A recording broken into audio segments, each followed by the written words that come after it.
ഇന്നൊരു പോർക്ക് കറി വെക്കാം. 1 കിലോ പോർക്കുണ്ട്. അത് ഞാൻ മല്ലിപ്പൊടിയും മുളക് പൊടിയൊക്കെ കുറച്ച് വീതം ചേർത്ത് മഞ്ഞൾപ്പൊടിയും ഉപ്പും ചേർത്ത് അടുപ്പത്ത് വെക്കുകയാണ്. കുറച്ച് കൊച്ചുള്ളിയും കറിവേപ്പിലയും ഇഞ്ചിയും വെളുത്തുള്ളിയും ചേർത്തിട്ടുണ്ട്. ഇതൊന്ന് അടച്ച് നമുക്കൊരു വിസിലടുപ്പിച്ച്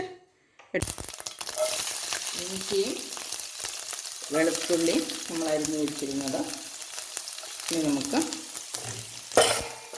കൊച്ചുള്ളി ഇട്ട് കൊടുക്കാം.